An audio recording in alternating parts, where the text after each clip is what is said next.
Ya, oke.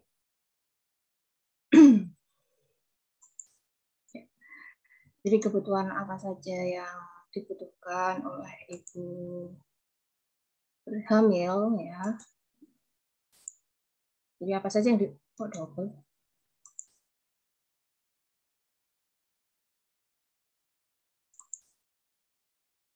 Kebutuhan yang dibutuhkan oleh ibu hamil pada trimester 1, 2, 3. Ya, nanti kita langsung masuk aja ke masing-masing. Jadi ada topik yaitu oksigen, kemudian nutrisi, ketiga personal hygiene, dan yang keempat pakaian.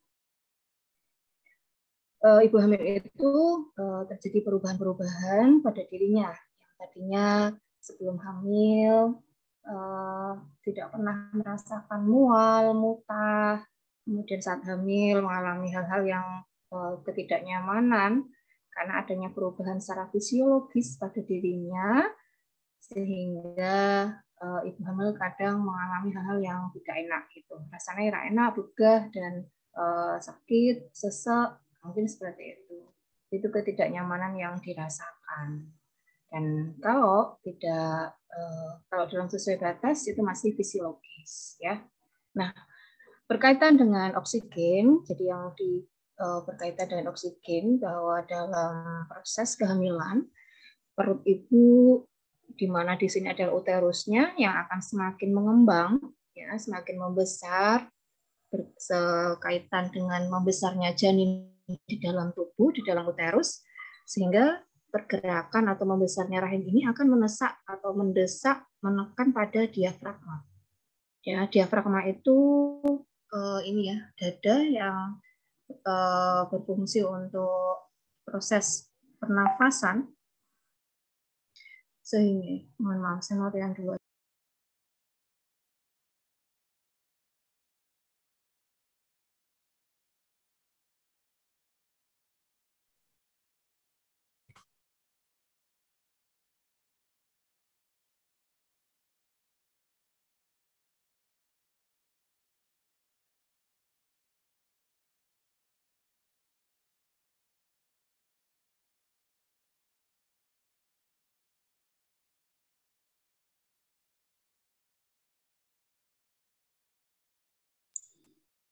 Saya lanjutkan ya.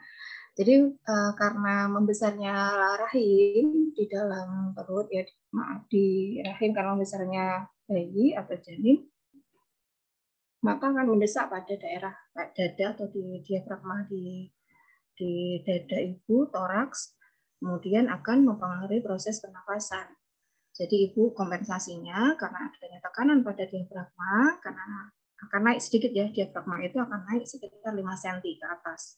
Sehingga akan menyebabkan ibu itu akan bernafas lebih dalam. Dia akan mencari oksigen sebanyak-banyaknya.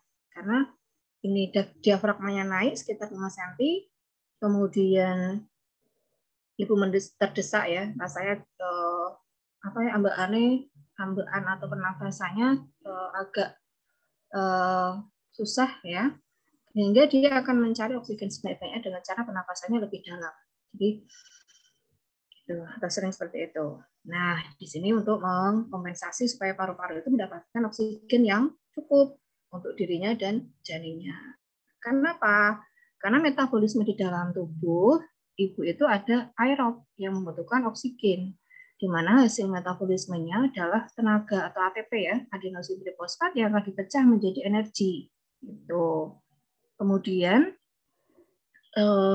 janin juga membutuhkan hasil metabolisme ini, dan dia juga membutuhkan oksigen yang dilewatkan oleh sirkulasi uteroplasenter atau dari rahim ya, melewati tali pusat sampai akhirnya ke janin. Dia butuh oksigen dari ibunya juga, seperti itu. Nah, di sini ibu kalau misalnya berada pada ruangan yang ramai atau penuh, sesak, biasanya akan mengalami sakit kepala, pusing, sesak nafas ya, kan dikarenakan oksigennya sedikit. Di dalam ruangan yang penuh misalnya oksigennya hanya segitu, dibagi beberapa orang, oksigen yang bersih dan sehat ya, gitu. Sehingga ibu kadang merasakan sakit kepala karena kekurangan oksigen. Bahkan mungkin bisa semaput atau pingsan, ya, sinkop.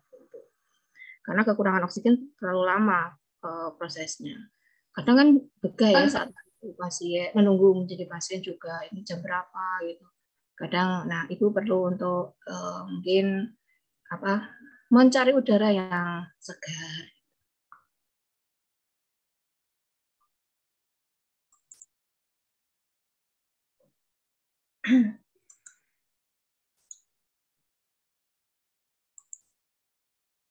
Oke, bagaimana untuk mendapatkan oksigen yang cukup?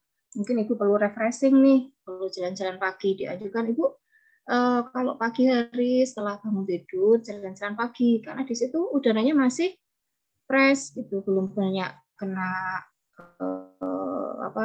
karbon dioksida dari kendaraan, mobil gitu, atau misalnya duduk di bawah pohon yang rindang pada siang hari atau pada siang hari atau pada saat pagi menjelang siang gitu, karena angin yang sepoi-sepoi enak ya untuk healing gitu ya. Nah, jadi dia dapat oksigen yang cukup untuk dirinya dan anaknya atau janinnya. Kemudian kalau misal harus berada dalam ruangan yang tertutup, ini harus ventilasinya yang baik. Misal di rumah ada jendela, nah di situ ada pertukaran udara, ventilasi yang baik yang cukup, sehingga ibu tidak ke nafasnya sesak atau dia cukup dapat oksigen. Ini caranya untuk memenuhi. Jadi anjurkan kalau misalnya nanti ibu jalan-jalan pagi setelah subuh gitu, atau pagi setelah bangun tidur sambil dia olahraga, itu dia dapat oksigen yang baik, yang sehat gitu, yang masih fresh atau sedikit karbon dioksidannya. Ini untuk yang pertama ya, oksigen kira-kira. Jadi karena meningkatnya uterus yang semakin besar dan meningkat dan menekan atau mendesak diafragma, jadi diafragmanya akan bergeser ke atas sekitar 5 cm, sehingga menyebabkan ibu lebih sesak untuk nafas. Kompensasinya akan bernafas lebih dalam untuk mendapatkan oksigen baik untuk dirinya maupun untuk janinnya. Itu ya untuk oksigennya. Nah, misalnya di pasar itu ya, kalau misalnya harus belanja di pasar sesek itu kadang lelah atau pusing, nah anjurkan untuk istirahat atau duduk dulu gitu. Kemudian nutrisi. Jadi selama kehamilan, ya ibu hamil itu harus mendapatkan nutrisi yang cukup, baik untuk dirinya maupun untuk kebutuhan pertumbuhan dari janin. Nah, proses ini sangat penting ya bagi ibu hamil dan bayinya. Jika kekurangan nutrisi ataupun suplemen yang dibutuhkan oleh ibu hamil, maka ibu akan mengalami resiko yang baik dari kehamilannya maupun untuk janinnya, baik pada dirinya maupun pada janinnya.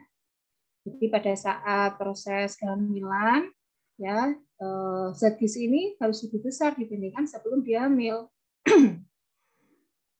Ibu harus bertanggung jawab terhadap janin yang dikandungnya. Janinnya itu butuh makanan, sehingga ibu hamil harus banyak mengkonsumsi zat gizi yang diperlukan untuk dirinya. Nah, peningkatan untuk zat gizi ini ditandai juga dengan salah satunya adalah kenaikan berat badan ibu hamil tersebut yang diukur berdasarkan IMT atau indeks massa tubuh, atau BMI itu body mass index ya. BMI itu body mass index atau IMT itu indeks massa tubuh, itu sama diolak-walik bahasa Indonesia sama bahasa Inggris. Mohon maaf saya agak ini ya.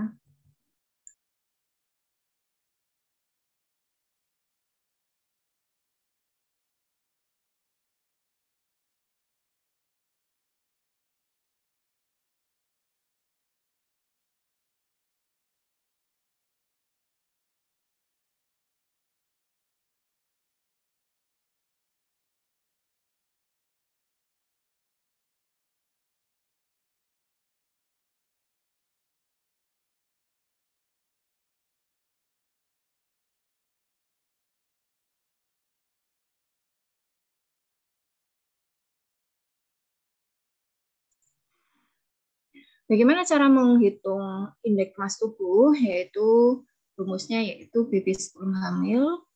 Berarti sekarang misalnya saya hamil 3 bulan misalnya. Berarti saya menanyakan ibu sebelum hamil itu beratnya berapa? Ya misalnya saya 60 gitu ya, 60. Nah kemudian saat ini saya berapa. Jadi untuk mengetahui ya apakah penambahannya itu sudah sesuai juga bisa ditanyakan. Jadi dihitung sebelum saya hamil, nanti 60 dibagi tinggi badan saya berapa. Tinggi badan saya misalnya 164. Nah, saya convert, saya sesuaikan dengan ukurannya, yaitu dalam meter kuadrat. Kalau 164 itu kan sentimeter, berarti saya harus menghitung dalam meter. Nah, berapa? Kalau sentimeter dijadikan meter, gitu. Berarti 1,64. Nah, saya hitung dulu untuk tinggi badan saya dalam kuadrat nih, dalam meter kuadrat ya. Berarti 1,64 saya kuadratkan 1,64 kali 1,64. BB-nya saya berapa? 60 tadi per 1,64 kuadrat. Itu berapa? Kemudian kategorinya disesuaikan. Misalnya kalau di sini saya misalnya normal, hasilnya misalnya 20 gitu. Berarti kategori di sini saya itu BMI-nya normal. Nah, berapa kenaikan rentangnya? Kalau misalnya saya BMI-nya normal, berarti saya pilih yang di sini, yang di nomor 2. Kalau saya BMI-nya 20, berarti saya kategorinya normal. Saya sesuai tinggi badan saya dengan berat badan saya sebelum hamil. Maka saya akan punya peluang untuk menambah berat badan saya itu sekitar 11,5 sampai 16 kg. Gitu. Kan misalnya sudah obesitas, sebelum hamil kok BMI-nya itu sudah 29,5 gitu misalnya ya. Jadi tingginya 150, berat badannya sudah 70 misalnya. Jadi obesitas gitu misalnya. Berarti rentang kenaikan yang dianjurkan selama kehamilan itu sekitar kurang dari 6 kg. Gitu. Ini untuk saya dapatkan dari buku kebidanan ya, Ilmu Parnaim Pusat Kebidanan. Gitu. Ini untuk nutrisi, sehingga perbanyaklah yang kalau dilihat di buku KIA itu, berarti sekarang isi piringku itu karbohidratnya berapa bagian.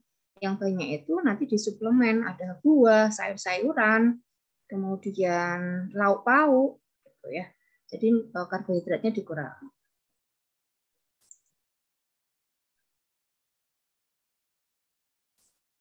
Sampai sini ada yang mau ditanyakan untuk penghitungan berat badan IMT ya, atau juga kenaikan berat badan sebelum hamil berdasarkan IMT? Belum ada, Ibu. Oke, thank you. Saya lanjutkan ya. Kemudian,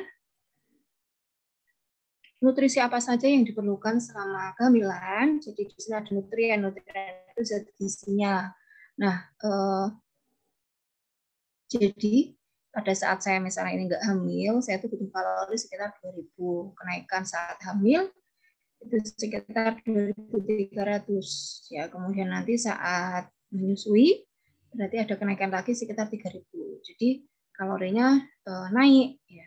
Kalorinya naik. Kalau dilihat tidak terlalu tinggi saat hamil ya. Kenaikannya hanya 2.300. Tapi kalau menyusui ini sangat tinggi. Naiknya 1.000 gitu. Dibandingkan tidak hamil karena dia harus menyusui anaknya ya. Kemudian proteinnya sekitar 55 gram kalau sebelum hamil. Kemudian saat hamil naik 65 gram. Jadi naiknya sekitar 10. Misalnya protein berarti didapatkan dari lauk pauk, telur, tempe. Padahal tempe sekarang susah ya. Kemarin sempat mogok berapa hari gitu. Nah, lauk pauk yang lain misalnya apa ya? Kacang-kacangan gitu. Kenaikannya 10 gram. Kalsium di sini setengah, kemudian saat hamil 1 gram. Saat menyusui juga butuh kalsium atau Ca. Zat besi ini 12 gram, kemudian hamil 17 gram, saat menyusui juga butuh 17 gram. Vitamin A 5.000 international unit ya, EU. Kemudian naik saat hamil sekitar 6.000 international unit, kemudian menyusui dengan 7.000 EU. Ini juga bisa didapatkan dari penambahan suplemen vitamin A seperti pada bulan vitamin A pada bayi ya, bulan Februari sama Agustus itu. Nah, ini yang merah itu didapatkan. Jadi satu kali setelah melahirkan, rentang 24 jam ditambah 1 kali lagi vitamin A-nya. Jadi 2 kali selama masa nifas nanti. Kemudian vitamin D ini sejak saat sebelum hamil itu sekitar 400 international unit, kemudian hamil 600, saat menyusui 800, jadi naiknya 200-an. Kemudian tiamin, ya ini B1 itu sekitar 0,8, hamil 1 miligram, menyusui 1,2 miligram, jadi naik sedikit 0,2. Riboflavin ini saat tidak hamil 1,2, saat hamil 1,3, menyusui 1,5 mg. Niacin dan 13 mg, hamil 15 mg, kemudian menyusui 18 mg. Kemudian vitamin C ini sekitar 60 mg, saat hamil 90 mg, dan menyusui itu 90 mg. Ini nutrien atau zat gizi yang diperlukan oleh seorang ibu yang sedang hamil. Tidak ada kenaikan ya, kenaikan tapi dalam batas gitu, jangan karena harusnya boleh sembarang gitu.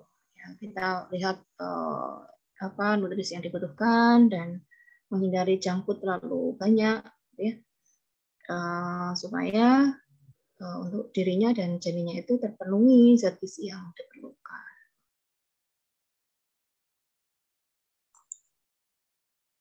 Ya. Kemudian untuk suplemen, ya. Jadi pemberian suplemen pada ibu hamil itu sangat penting ya. Jadi sangat penting juga untuk dirinya di sini.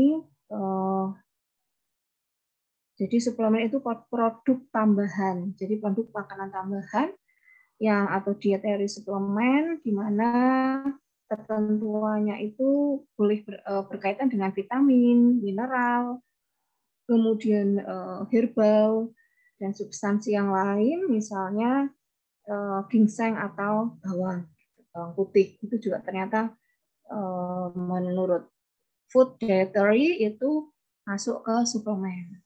Ya. Kemudian bisa juga dikonsumsi dalam bentuk pil ataupun kapsul, tablet maupun cair. Itu berkaitan dengan suplemen. Kemudian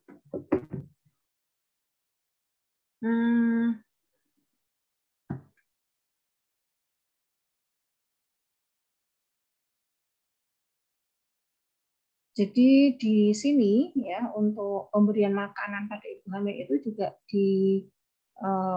disepakati oleh organisasi ya Food and Drugs Administration atau FDA. Jadi ada yang berkaitan dengan makanan dan ada yang obat-obatan gitu.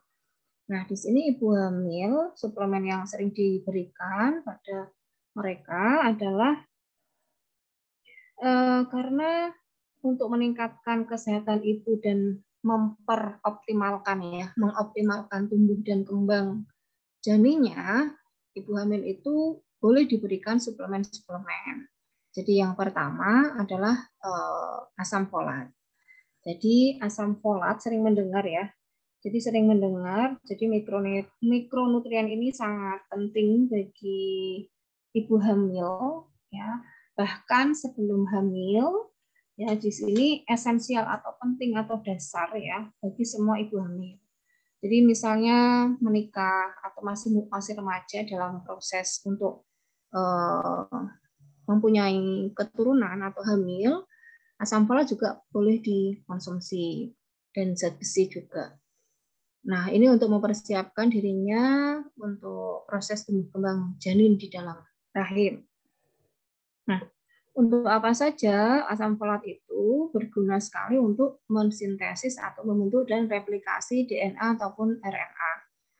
Jadi, guys, sekedar itu.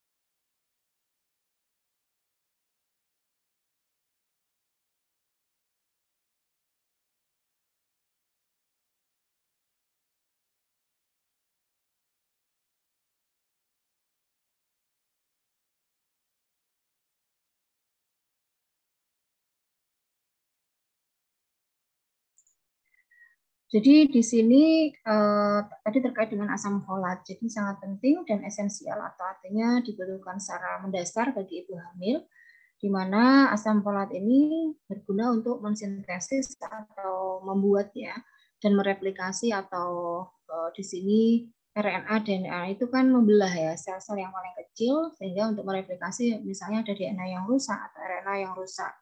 Jadi deoxyribonucleic acid ya untuk masing-masing baik untuk dirinya maupun janinnya. Kemudian meningkatkan eritropoiesis yaitu pembentukan sel darah merah ya. Eritropoiesis yaitu pembentukan sel darah merah. Jadi membantu untuk meningkatkan pembentukan sel darah merah bagi ibu. Nah,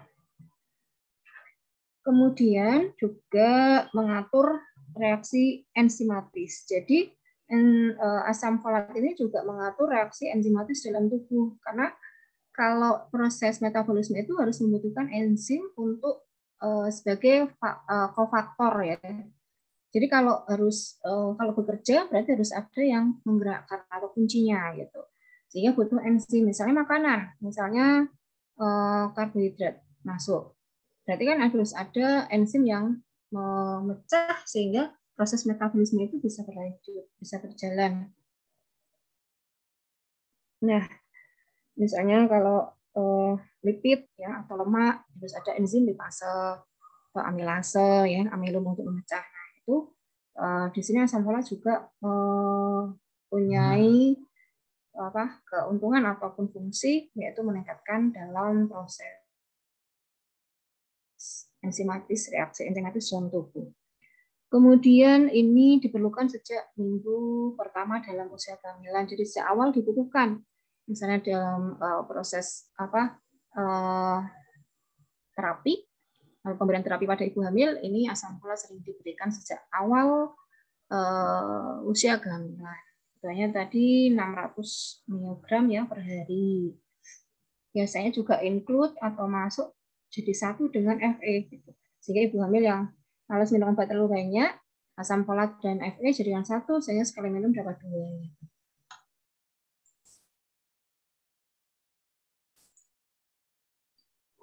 Kemudian peningkatan ini ya diperlukan juga untuk pertumbuhan dan perkembangan janin. Jika kekurangan, maka salah satu hal yang terjadi adalah terjadinya abnormalitas atau ketidaknormalan ya, abnormalitas pada ibu maupun janin. Kalau pada ibu misalnya terjadi anemia atau anemia ya, kurang darah. Di sini asam folat juga sangat berperan dalam hal tersebut. Kemudian mungkin ada neuropati perifer atau kematian pada saraf di ujung ya di perifer. Selanjutnya juga untuk pada janin jika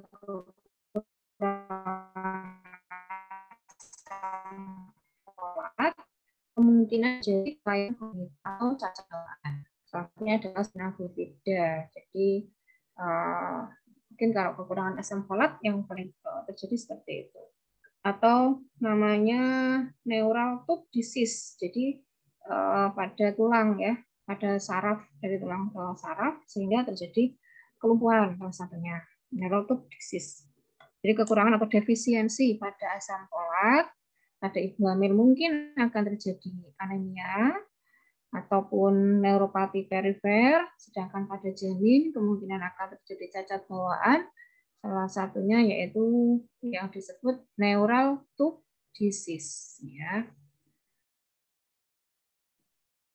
Kemudian asam folat juga ini akan menurunkan resiko terjadinya persalinan yang prematur ataupun berat badan lahir yang rendah. BPLR ya. Itu sehingga janinnya bisa sesuai dengan masa kehamilannya atau berat badannya cukup sekitar 2.500 sampai 4.000 gram. Ada yang mau tanyakan atau saya yang tanya ini?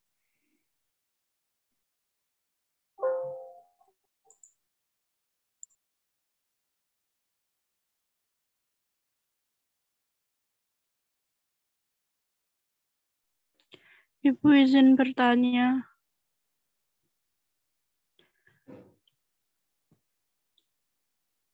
Kan Mbak Mariana Agusti. Mohon maaf sebelumnya saya off cam karena sedang sakit. Iya, boleh Mbak. Saya mau tanya yang kalau seorang ibu hamil itu kelebihan vitamin misalnya, apakah akan ada efek sampingnya, Ibu? Terima kasih. Ya, terima kasih atas pertanyaannya.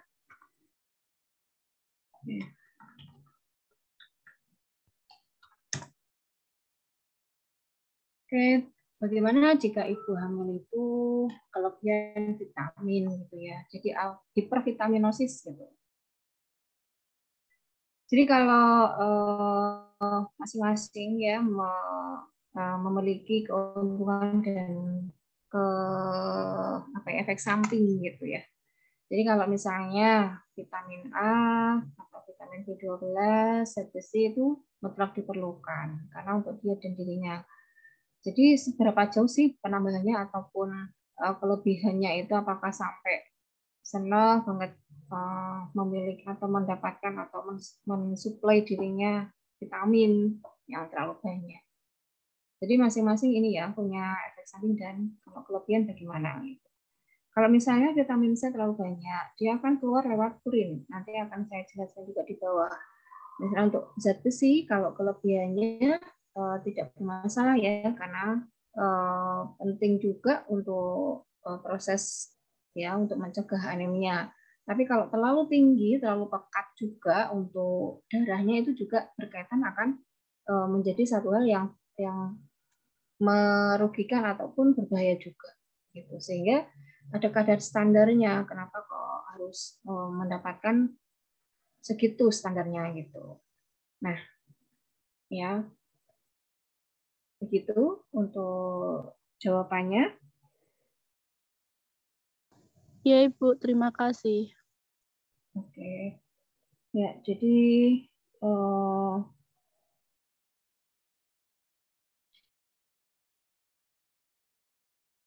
selanjutnya saya lanjutkan yang kedua adalah iodin atau yodium. Jadi yodium itu diperlukan juga pada ibu hamil ya.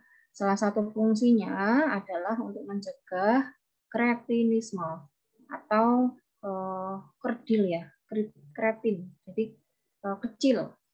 Nah, di sini berkaitan dengan kelenjar pada tiroid ya. Jadi kalau ibu hamil memiliki penyakit tiroid ataupun hipertiroidisme atau hipotiroidisme juga kaitannya dengan adanya gangguan gigantisme ataupun kretinisme. Jadi gangguan selama hamil ini kalau kekurangan yodium akan menyebabkan gangguan pertumbuhan pada saraf janin. Ya, di negara Amerika ini United States itu merekomendasikan yodium itu sekitar 150 mg per hari. Nah, didapatkan dari mana? Didapatkan dari garam yang beriodium ya. Jadi ibu hamil mutlak mendapatkan garam beriodium. Jangan misalnya mengikuti tren itu ibu hamil tidak menggunakan yodium misalnya Himalayan salt gitu ya, atau garam Himalaya itu kan non yodium. Jadi mengikuti tren gitu. Jadi non yodium itu nggak boleh, tetap harus mendapatkan yodium untuk dirinya dan anaknya. Gitu. Kemudian selanjutnya adalah vitamin A. Jadi di sini ibu hamil itu kan mengalami kita itu mengalami pembelahan sel ya. Jadi vitamin A juga berpengaruh atau mempunyai fungsi pada proses pembelahan sel tersebut, karena setiap hari kita selnya kan semakin, kalau ada yang rusak harus diganti. Nah, itu vitamin A juga berfungsi meningkatkan membantu pembelahan sel, pertumbuhan maturase organ. Jadi maturasi itu kematangan organ. Jadi vitamin A membantu juga untuk pertumbuhan maturasi atau kematangan dari organ tubuh dan rangka janin. Kemudian memperbaiki sistem imun ataupun sistem pertahanan tubuh dari infeksi maupun mikroorganisme. Selain itu juga membantu dalam penglihatan baik pada janin maupun ibu. Ya, jadi fungsi dari vitamin A sangat banyak.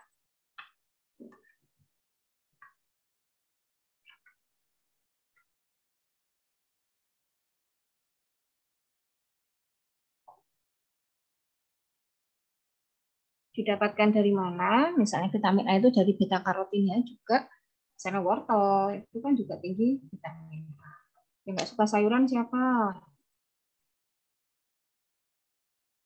Ya, seringnya makanya yang mudah ya junk food atau hanya garingan gitu ya, kurang serat gitu.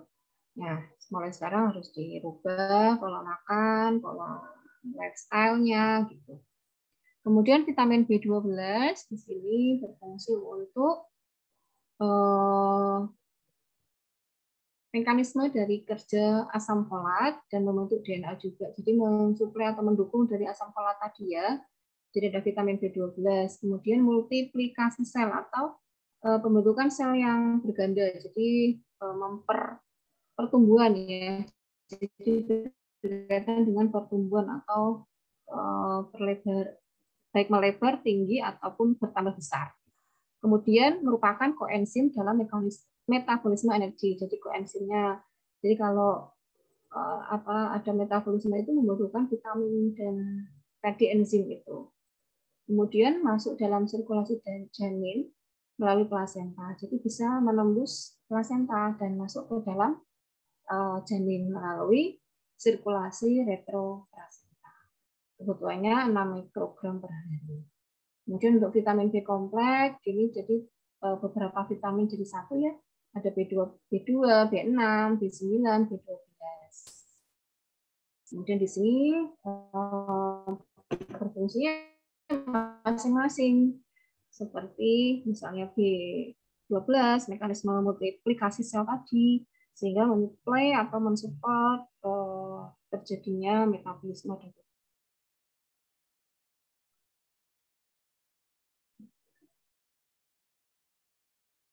Kemudian zat besi ini sangat penting juga untuk ibu hamil.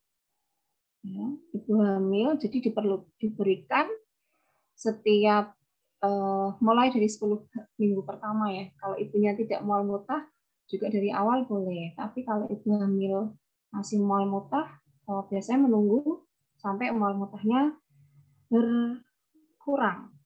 Nah, biasanya pada trimester pertama ya masih mual muntah itu. Nah, karena kenapa kok diberikan setelah mual muntahnya selesai gitu? Karena zat besi di sini efek sampingnya adalah mual muntah. Sehingga kalau ditambah zat besi mungkin mual muntahnya akan semakin banyak. Ya, kemudian yang warna merah tadi hiperhomosistenemia itu adalah peningkatan homosisten dalam darah. Jadi untuk vitamin B12 dan asam folat ini sebagai kofaktor dalam metabolisme di mana kadar dari homosisten itu lebih dari 15 mmol per liter. Ya, jadi ini merupakan faktor untuk penanda dari gangguan ya pada asam amino atau asam amino ya pada asam amino itu dalam tubuh. Kenapa penting zat besi dalam tubuh? Jadi mineral ini sangat ditentukan untuk mensintesis atau membentuk hemoglobin, sehingga akan tinggi ya hemoglobinnya sebagai penanda dari anemia. Kalau rendah berarti kurang zat besi. Ya, kemudian perkembangan otak pada janin dan bayi atau kognitif secara IQ-nya juga sangat diperlukan membutuhkan zat besi.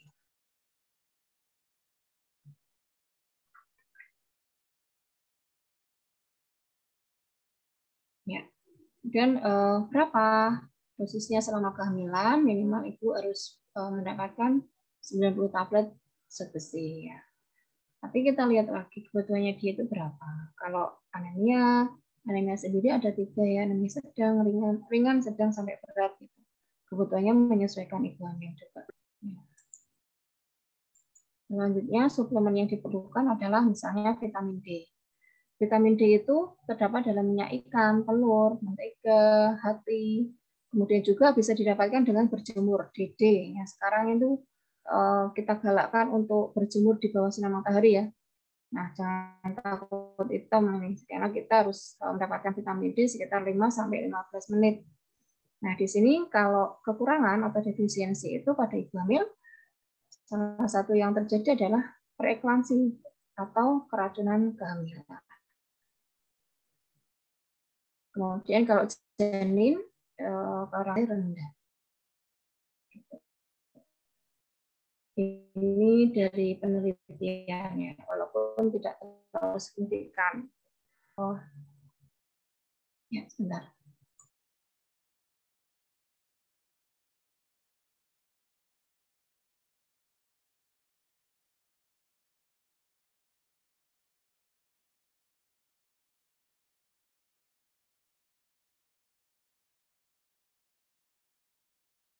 Setelah persalinan akan disuntik oleh vitamin K, disuntik vitamin K oleh bidan maksudnya. Jadi nanti setelah persalinan janin bayi juga akan mendapatkan vitamin K, maaf. Kan untuk mencegah dari terjadinya trauma saat proses kelahiran gitu ya. Kemudian yang kalsium. Ya, ini kalsium itu sering tadi ya di slide yang di tabel itu juga dibutuhkan ya 1000 mg per hari. Misalnya ibu suka minum susu boleh, tapi tidak wajib ya. Ya, tidak wajib beli susu ibu hamil. Tapi kalau dia sudah mendapatkan kalsium sudah cukup gitu.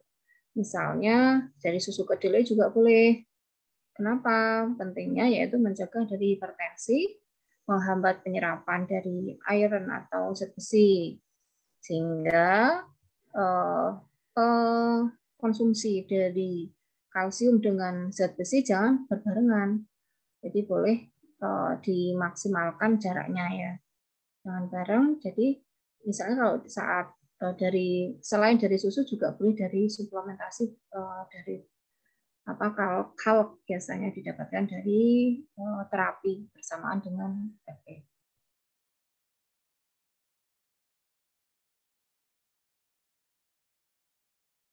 Selanjutnya adalah vitamin C, di mana vitamin C ini merupakan asam L-ascorbik. Ya, didapatkan dari buah-buahan, misalnya tomat, kentang, daun-daunan hijau, kiwi, brokoli, stroberi, belewah, ini seger semua ya. Jadi didapatkan ini akan kaya akan vitamin C, yang jika kelebihan akan keluar bersama dengan urin. Jadi kalau kita kelebihan vitamin C, biasanya akan keluar bersama urin. Dan vitamin C merupakan antioksidan fisiologis. Jadi untuk antioksidan pada tubuh ya, membuang racun-racun dalam tubuh dan membantu regenerasi. Jadi kalau misalnya butuh banyak orang yang menyuntik vitamin C itu untuk antioksidan gitu. Nah, kalau kita sudah mendapatkan dari makanan yang bergizi itu bagus, cukup. Ya, kemudian omega 3 itu bisa berupa EPA ataupun DHA. Ini sering mendengar tidak hanya untuk bayi aja, ternyata ibu hamil juga butuh DHA untuk memperbaiki fungsi dari membran sel, perkembangan otak dan retina dan otak ya, mata dan di otak. Butuh omega 3. Kemudian FOS dan GOS ataupun FOS dan GOS. Nah, ini diperlukan untuk mekanisme pertahanan alami untuk bakteri yang merugikan di saluran pencernaan. Butuh semua ini. Oke, ini untuk nutrisi.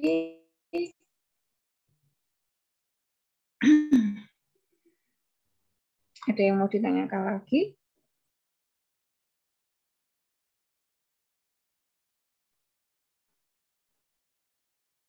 Izin masuk, Ibu, izin bertanya. Oke, monggo Mbak Sofi. Untuk tubuh yang normal kan maksimal mengonsumsi garam periodium 3 sendok hamil agar dikuatkan iodin. Apakah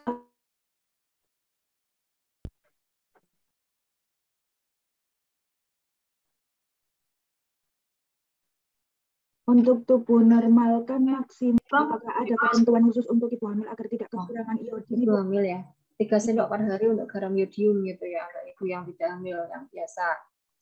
Kemudian bagaimana untuk ibu yang hamil butuh berapa sendok gitu. Nah, tadi di sini untuk iodium, ya untuk iodium pada ibu hamil berapa yang diperlukan. Nah, sebenarnya iodium itu juga didapatkan dari makanan yang tidak langsung makan garam gitu kan ya, dari makanan-makanan yang diberikan garam pada makanan tersebut gitu. Sehingga takarannya ya itu kan untuk iodium tadi sebenarnya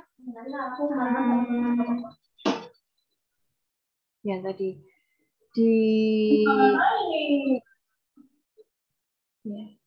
dari ibu hamil ya, dari ibu hamil ya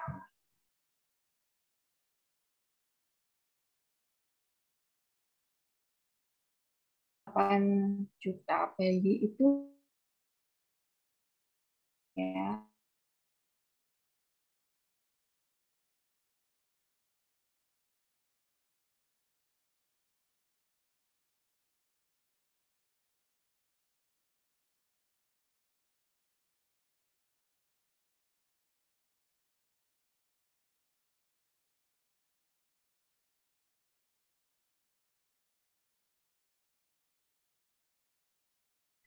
jadi dulu kalau kita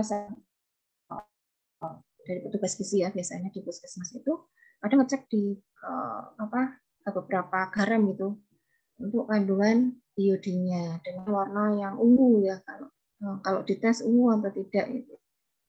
Nah,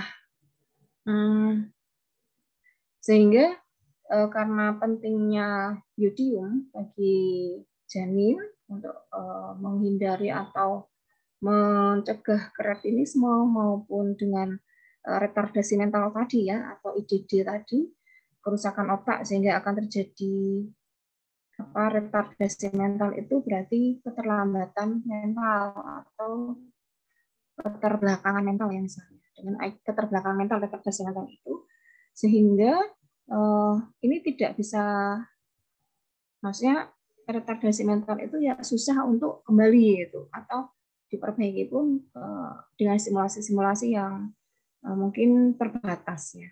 Kemudian juga akan terjadi deafmutisme atau kemungkinan juga telinganya tuli, keterbatasan saraf motorik yang berat, misalnya motorik ya pada anak itu kan berjalan. Motorik itu ada dua ya, motorik halus dan motorik kasar. Motorik kasar atau kasar itu ya berjalan, lari. Kalau motorik halus misalnya dengan menulis, atau itu kan tidak terlalu ya menulis ataupun melakukan tindakan yang halus gitu. Kemudian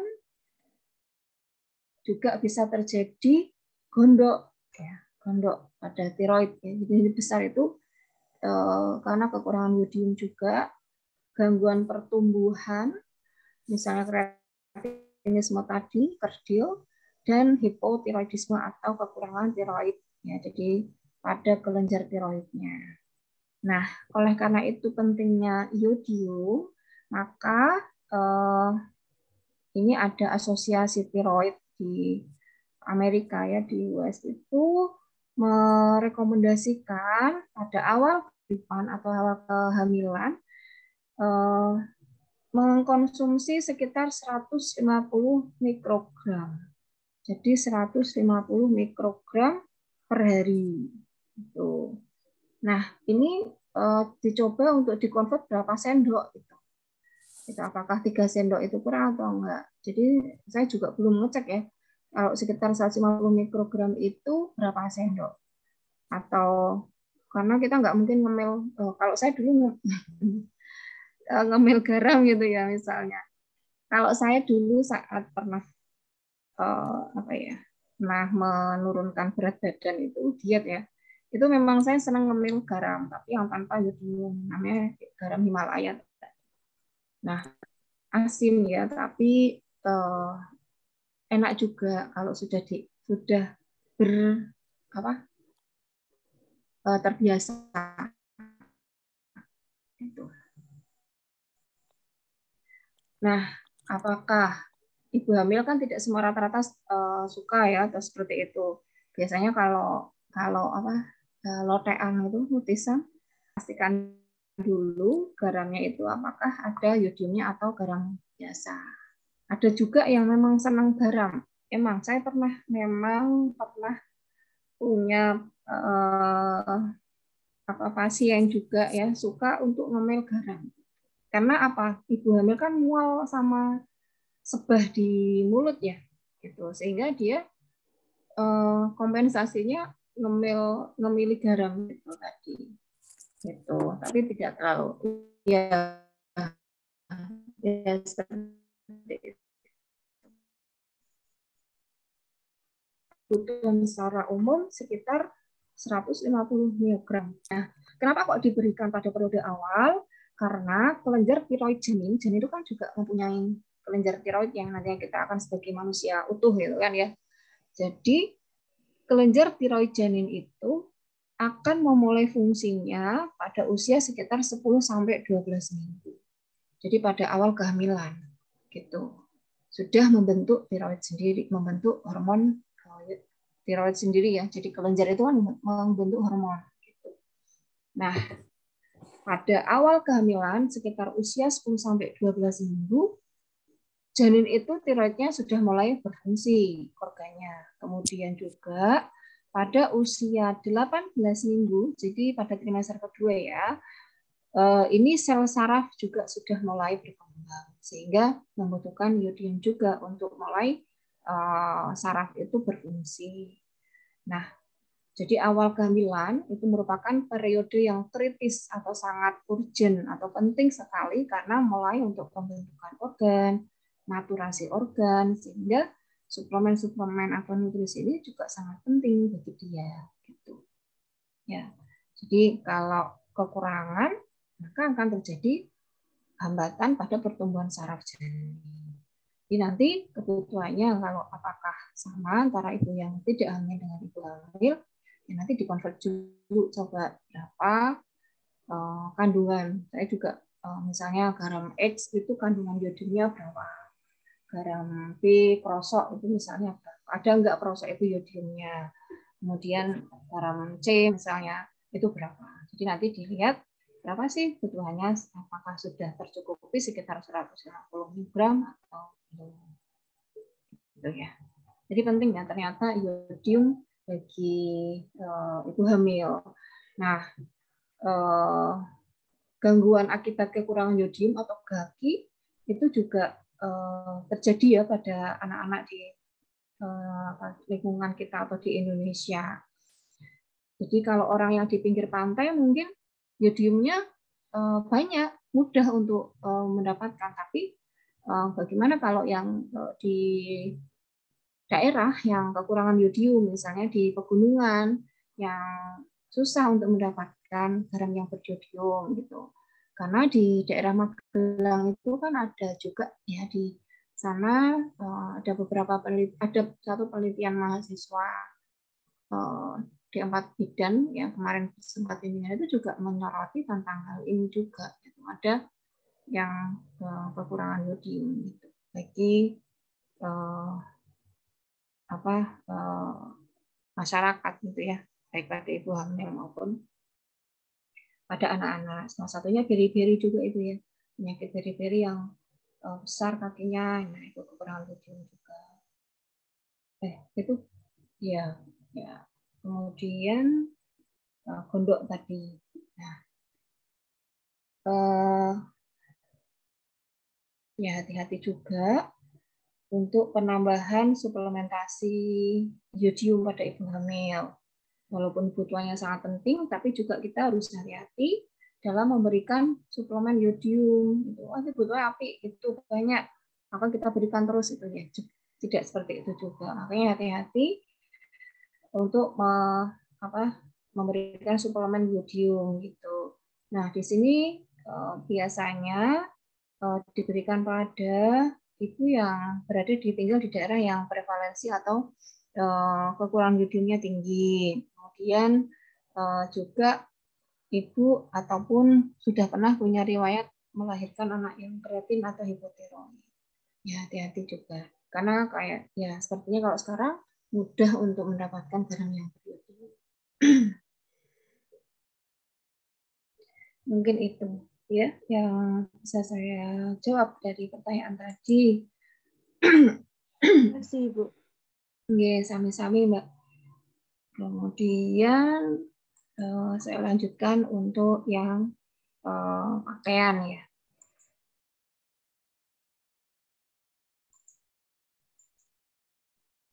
Siapa yang mau apel ya? Ini segar sekali. Ya, kemudian personal hygiene. Jadi beberapa hal yang sering dialami oleh ibu hamil, ya biasanya keputihan. Jadi sering juga mengalami keputihan. Jadi lembab ya di daerah kewanitaan itu.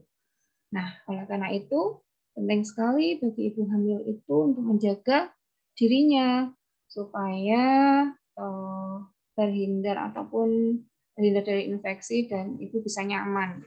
Apalagi produksi keringatnya juga berlebihan. Ibu hamil itu mengalami produksi keringat yang berlebih. Jadi kalau keringatan sedikit aja kita kan udah gerah atau nggak enak. Kemudian ibu hamil juga harus diberikan pendidikan kesehatan ataupun anjuran ya untuk menjaga kebersihan dirinya. Yang pertama mandi.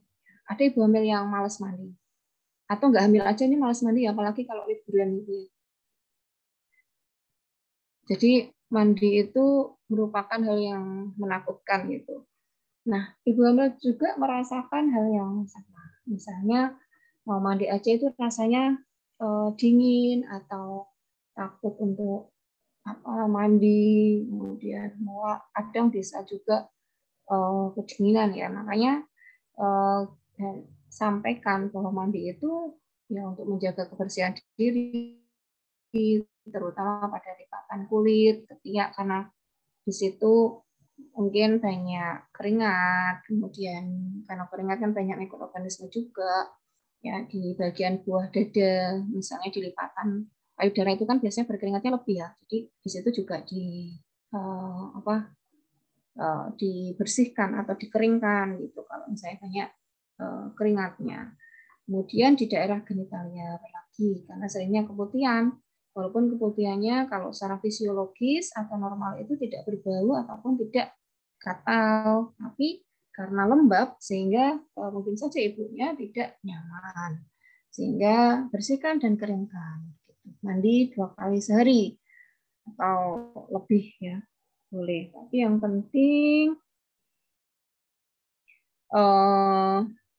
penting jangan di daerah puting ya, puting itu tidak disabun. Kemudian yang kedua bagian vulva dan vagina. Nah ini di bagian yang kewanitaan kita. Nah pada ibu hamil karena seringnya tadi mengalami lembab ya, sehingga harus dibersihkan, dikeringkan ya, baik setelah mandi, setelah BAB, buang air besar, setelah BAK dikeringkan ya, pakai kain yang bersih ataupun tisu. Nah, ibu hamil tidak boleh melakukan douching. Douching itu apa? Douching itu menyemprot pada vagina. Jadi kalau saking senangnya cebok disemprot, misalnya ada kan mungkin pakai shower ataupun pakai keran gitu, melakukan douching pada vagina gitu nggak boleh karena menyebabkan iritasi juga. Kemudian memakai deodoran vagina itu juga tidak dianjurkan. Misalnya karena kebiasaan sebelum hamil pakai deodoran pada vagina, nah ini saat hamil tidak dianjurkan. Lanjut yang ketiga yaitu perawatan gigi. Selain merupakan ANC terpadu ya, jadi merawat gigi pada ibu hamil yang kita sudah bahas kemarin juga. Di sini ibu hamil yang karies ataupun yang mengalami masalah ya pada gigi ini juga dianjurkan untuk memeriksakan dirinya ke dokter. Makan yang cukup kalsium, suplemen kalsium. Juga setelah makan dianjurkan untuk menyikat gigi dengan sikat gigi yang lembut, ya, supaya tidak keluar makanannya, hingga tidak mual terus malah keluar. Nah, ya. Di sini yang selanjutnya adalah perawatan kuku. Jadi kuku juga harus dijaga supaya tetap pendek. Ya, ibu hamil tetap ingin tampil modis, kukunya diperpanjang, ya, melihara kuku sampai panjang, bahkan diwarna-warni gitu. Nah, sebaiknya dihindari sehingga karena kuku itu merupakan tempat untuk yang utama, ya, maksudnya banyak mikroorganisme bakteri yang mungkin di dalam kuku itu menyelinap gitu, sehingga seorang bidan yang tidak boleh, ya, memelihara kuku sampai panjang, apalagi nanti kalau PT pemeriksaan dalam kukunya panjang malah mencabik-cabik atau malah melukai di kakinya, sehingga ibu bidan maupun mau tampil modis, mau tampil up to date gitu, ya menjadi contoh bagi ibu hamilnya. Kalau ibu hamilnya harus menjaga kukunya supaya bersih dan ya dipotong gitu. Misalnya kita mengajukan orang kukunya dipotong yang pendek sehingga nanti tidak melukai, apalagi ibu hamil kadang mengalami gatal pada perut ataupun lipatan-lipatan karena adanya striae gravidarum, ya, perut yang mengalami stria ataupun garis-garis yang itu gatal. Kalau kukunya panjang nanti menggaruk-garuk pada perut atau pada ini nggak sengaja atau nggak sadar malah melukai, jadi tambah sakit, ya. Jadi memelihara kuku atau ini, ya, kalau nggak bisa motong karena perutnya sudah besar, nggak bisa dongkrok, ya minta bantuan suaminya untuk membantu motongin kukunya. Nah, itu romantis gitu, ya. Jadi dibantu oleh suaminya atau orang lain untuk memotong kuku mulai pada jari kaki. Perawatan rambut di sini, ya, karena tadi, ya, untuk peningkatan pada kelenjar keringat, ya, sehingga ibu hamil rambutnya juga kadang lepek atau kotor sehingga timbul ketombe. Maka dianjurkan juga untuk mencuci rambut, ya, itu sekitar 2-3 kali dalam 1 minggu. Boleh menggunakan shower, kalau misalnya takut kedinginan boleh menggunakan air hangat sehingga tidak kedinginan. Ini untuk personal hygiene. Jadi walaupun hamil dengan berbagai keadaannya itu tidak ada alasan untuk tidak mandi, ya. Kadang ini gawan bayi nggak mau mandi, males mandi, nah itu nggak boleh. Dia harus tetap melakukan personal hygiene atau menjaga kesehatan dirinya sesuai dengan anjuran, ya, gitu.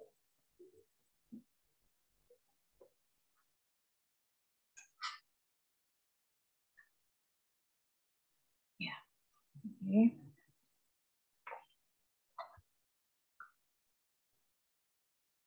Ya, untuk personal hygiene ada yang mau ditanyakan?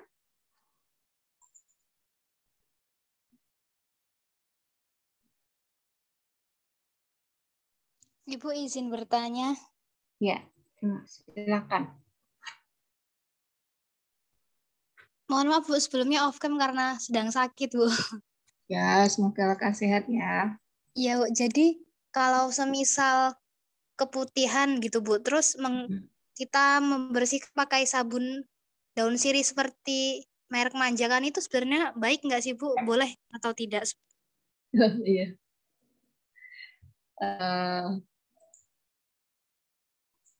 Oke. Jadi dari dulu, ya, untuk kesehatan reproduksi pada remaja juga maupun pada ibu hamil. Seringkali ya pertanyaannya, kalau kita menggunakan pembersih wanita itu boleh atau enggak gitu. Baik tadi merek yang disebut ataupun yang lain, karena seringnya ya iklannya kan bagus-bagus ya. Tuh.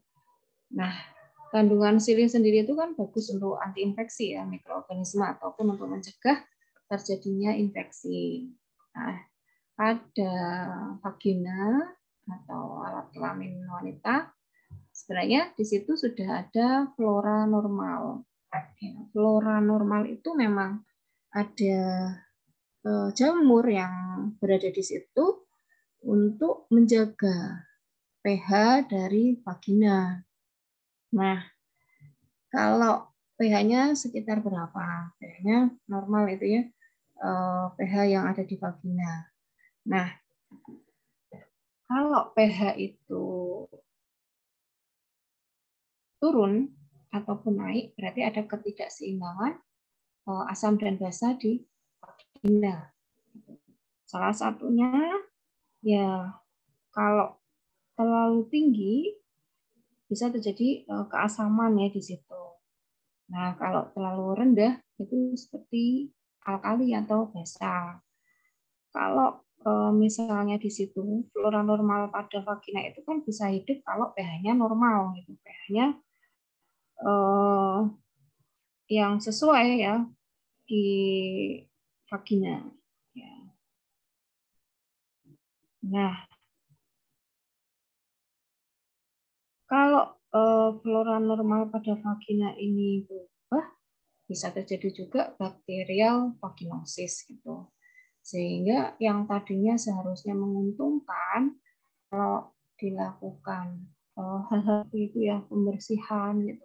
Sehingga yang tadinya harus berada di situ kan bersih semua, hilang semua gitu. Sehingga takutnya kalau seringkali melakukan pembersihan pada daerah V itu malah menghilangkan yang seharusnya memang ada di situ. Karena memang untuk menjaga di daerah V itu sesuai dengan pH dan suhu atau pH itu ya lingkungan di situ, enggak basah, enggak asam. Jadi memang ada di situ.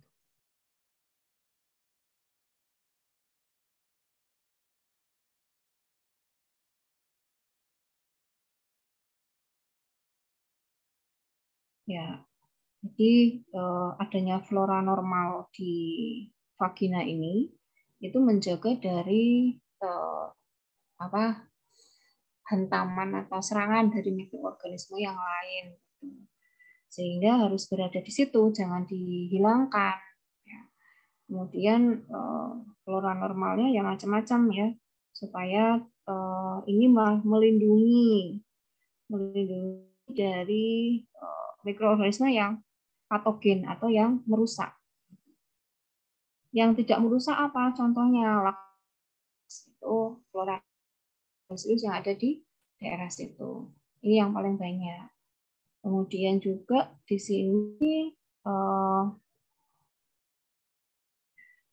harusnya pH-nya itu kan normal. Kalau sering melakukan pembersihan daerah FV dengan entah apa ya yang ada di situ, takutnya malah menghabiskan atau merusak flora normal yang memang seharusnya ada di situ, sehingga pH-nya di daerah V itu menjadi asam ya, sehingga kemungkinan juga malah terjadinya hal lain kalau asam, misalnya gatal, berbau gitu. Sehingga boleh dilakukan, tapi jangan terlalu sering ataupun harus menjadi rutinitas gitu. Jadi yang tadinya flora yang normal tadi berada di situ, malah nantinya akan menjadi yang merusak karena pH-nya sudah berubah hidupnya. Nah, bagaimana caranya? Kita berikan penjelasan pada ibu hamil kalau mau membersihkan misalnya putihan atau apa, ya cebok dengan air yang bersih, mengalir, Kemudian juga cara ceboknya dari depan ke belakang atau belakang ke depan?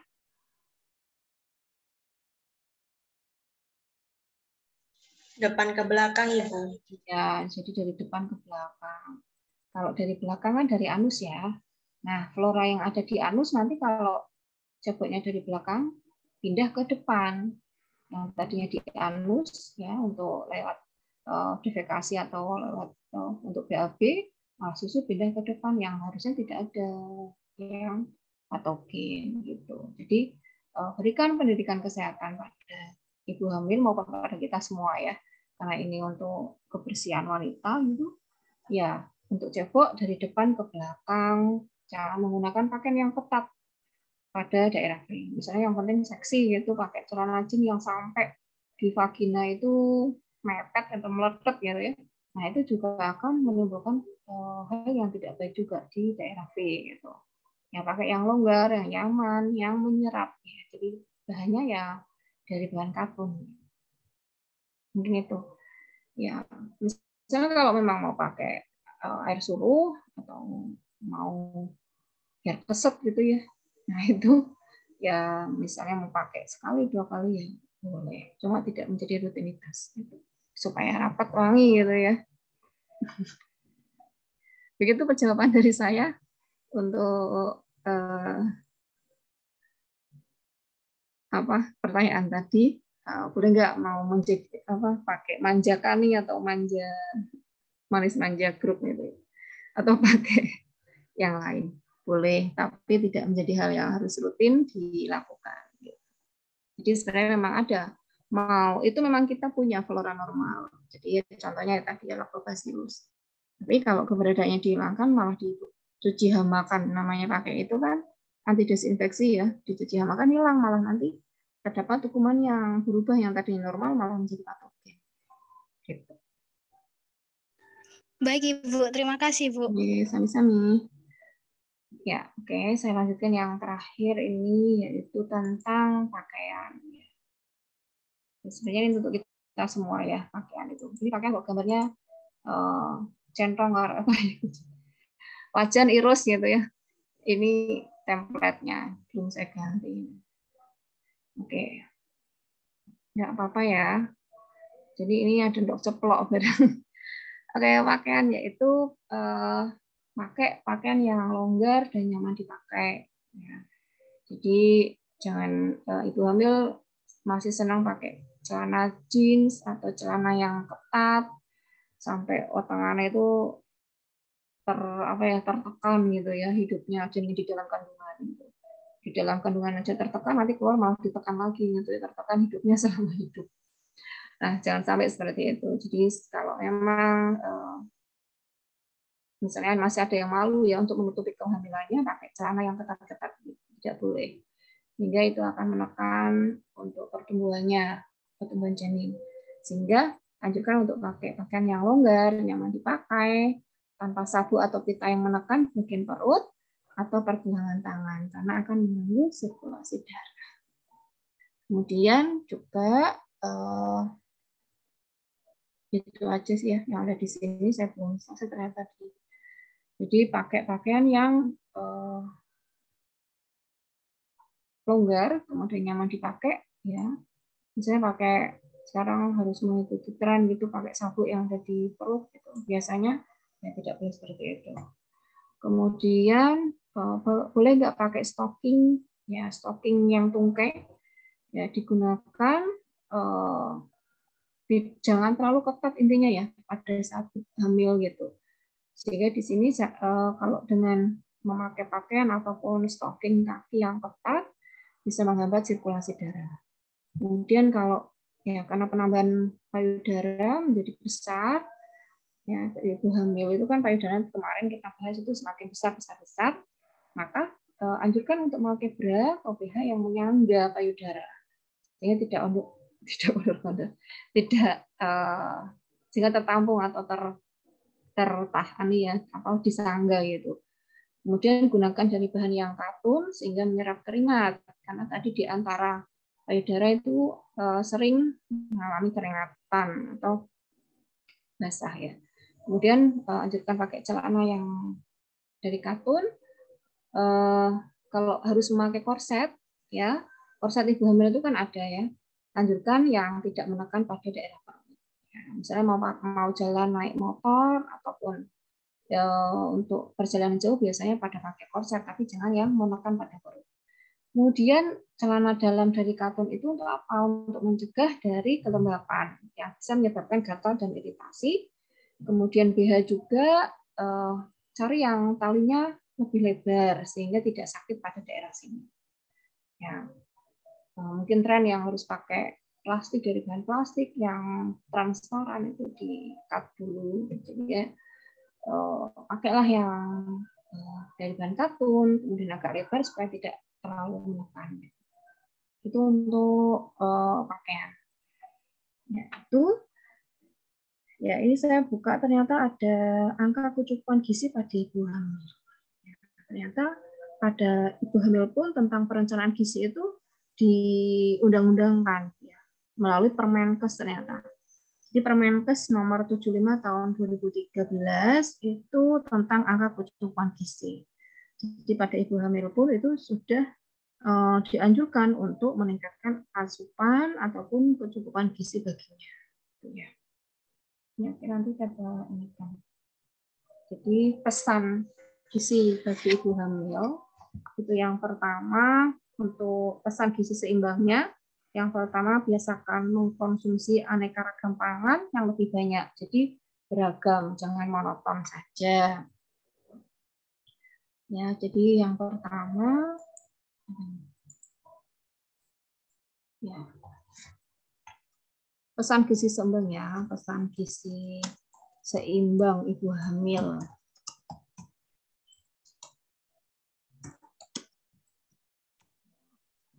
Konsumsi aneka ragam makanan. Kemudian yang kedua, ya, batasi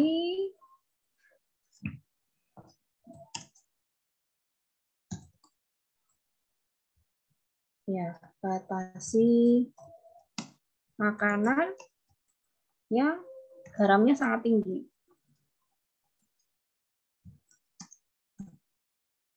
Jadi yang asin-asin sekali tidak boleh. Kemudian minum air putih yang banyak dibandingkan sebelum hamil. Nah, yang keempat, batasi minum kopi. Ya. Kenapa? Karena di sini kalau air putih itu nggak ada efek apapun ya, jadi boleh makan, boleh minum yang banyak ya.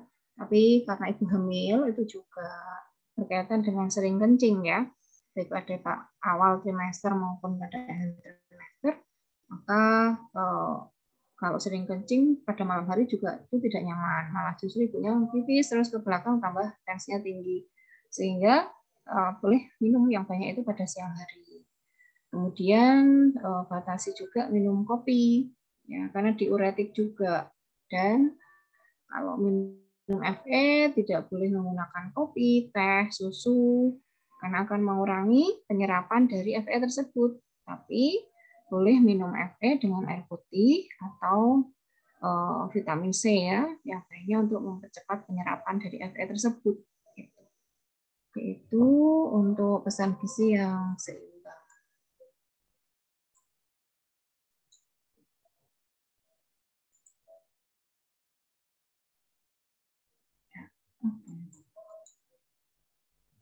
Ada yang mau ditanyakan?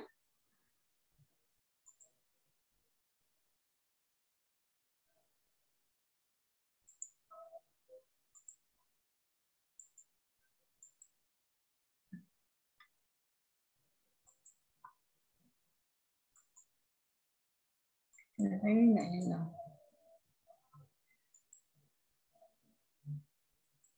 Tidak ada? Sudah cukup untuk materinya atau diskusinya.